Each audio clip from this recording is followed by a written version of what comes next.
barometer kedewasaan rohani. Yang kedua, tidak fokus kepada diri sendiri. Bedakan orang dewasa dan kanak-kanak. Orang dewasa itu udah ngerti tanggung jawab. Orang yang dewasa itu ngerti kata berkorban. Perhatikan anak kecil. Anak kecil tuh lebih egois, lebih fokus pada diri sendiri. Yang penting dia kenyang, yang penting dia senang, main game, nggak peduli sekitarnya. Apakah Anda di rumah pernah lihat anak-anak atau mungkin Anda sendiri kalau udah main game lupa dengan orang-orang di sekitar Anda, lupa bersihin kamar, lupa bersihin rumah, lupa tanggung jawab. Orang jadi dewasa itu dia mulai ngerti tanggung jawab. Dia ngerti prioritas. Dia ngerti dia harus selesaikan dulu tanggung jawabnya. Orang yang dewasa ngerti tanggung jawab. Boleh main, tapi tanggung jawab dulu. Kerjakan apa yang jadi prioritas dulu. Orang yang dewasa ngerti berkorban. Ngorbanin yang gak penting seperti main untuk sesuatu yang jauh lebih penting. Orang dewasa gak mikir kepentingannya sendiri. Contoh orang tua. Orang tua harus mikirin bahwa dia harus kerja keras untuk menafkahi istri dan anak-anaknya. Sebaliknya mungkin seorang mama, dia lelah, tapi dia harus bangun pagi-pagi demi masak, beresin rumah, siapin sarapan, dan lain sebagainya. Dan bagaimana seorang ayah akan kerja keras tanpa memikirkan dirinya sendiri demi menafkahi istri dan anak-anaknya. Orang yang dewasa itu nggak hanya fokus sama diri sendiri, tapi dia ngerti tanggung jawabnya dan dia bisa berkorban.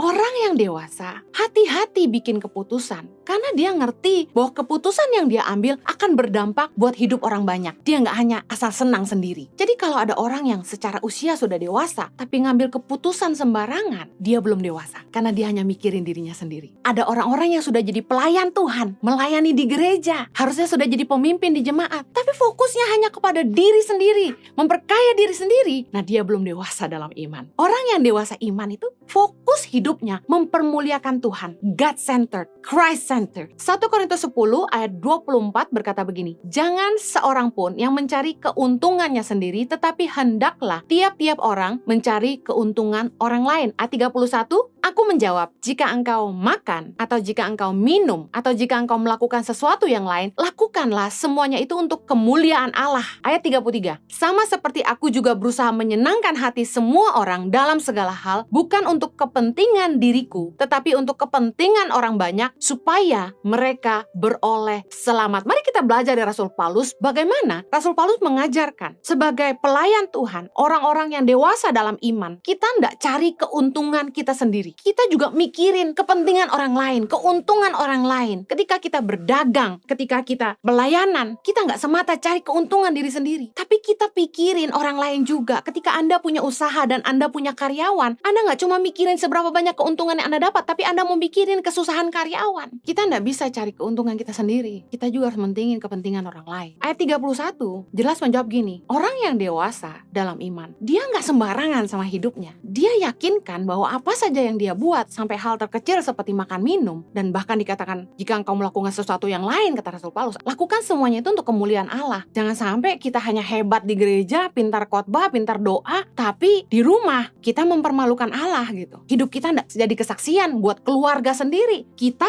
nggak bisa jadi kesaksian buat anak sendiri, buat pegawai sendiri. Di luar gereja, kita yang tadinya pendeta udah kayak preman misalnya. Jelas, Rasul Paulus mengajar, dalam apa saja yang kita lakukan, kita harus memastikan hidup kita mempermuliakan Tuhan. Orang yang dewasa iman itu fokus hidupnya mempermuliakan Tuhan, bukan cari nama besar. Ayat 33 bilang, sama seperti aku juga berusaha menyenangkan hati semua orang dalam segala hal, bukan untuk kepentingan diriku, tetapi untuk kepentingan orang banyak, supaya mereka beroleh selamat. Orang yang dewasa iman itu, dia tidak hanya hidup untuk menyenangkan dirinya sendiri, tapi dia punya tanggung jawab untuk jiwa-jiwa, memastikan hidupnya jadi teladan, bahwa jangan sampai dia jadi batu sandungan, karena Yesus sudah mati buat mereka. Dan sebagai orang percaya, apalagi pemimpin di tengah jemaat, kita harus pastikan orang mengenal Tuhan lewat hidup kita. Apa yang membuat iman kita bertumbuh adalah ketika kita belajar melayani orang lain. Melayani orang lain itu akan membuat kita belajar berkorban. Saya percaya orang yang gak mau melayani gak akan bertumbuh. Ketika kita melayani, kita akan ketemu dengan begitu banyak orang, dengan begitu banyak perbedaan, dan begitu banyak tantangan. Karena gak semua orang itu mudah dihadapi. Ada orang-orang yang pengen mungkin special request dilayani. Dalam dunia pelayanan, kita akan diproses untuk mengerti, rendah hati, tidak mementingkan diri sendiri. Kita juga akan punya empati, belas kasihan buat orang lain. Nah, di dalam pelayanan yang sering terjadi adalah gini, kita akan mengalami yang namanya gesekan dengan sesama orang percaya, teman sepelayanan. Nah, jangan menghindar, karena kalau tiap kali kita mengalami gesekan, kita menghindar, kita nggak akan belajar apa-apa. Jangan pernah lari dari proses, karena proses adalah baik untuk membuat kita belajar dan iman kita bertumbuh. Gesekan sesama pelayan Tuhan contohnya akan membuat kita bertumbuh, karena itu merupakan pelajaran berharga yang membuka mata kita dan membentuk karakter kita. Ketika kita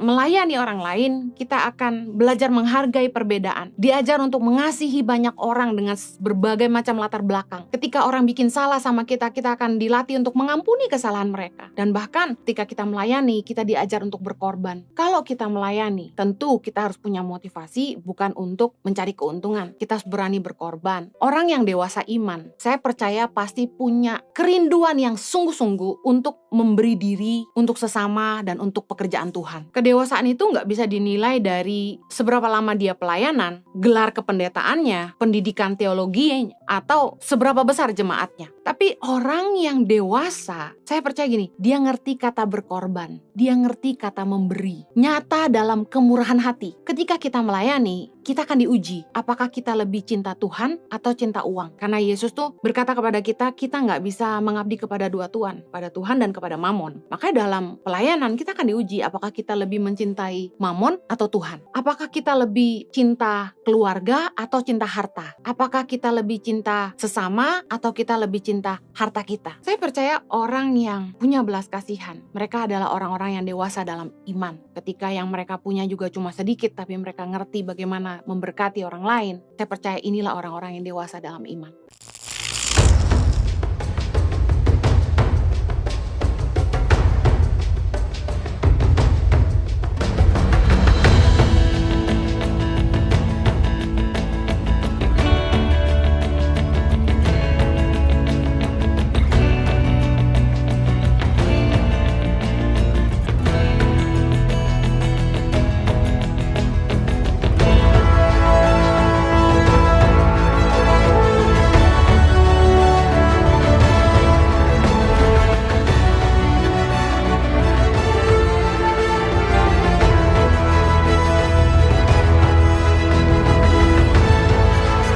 Cerita anak pedalaman dalam meraih mimpi dan mengejar cita-cita bersama Tangan Pengharapan.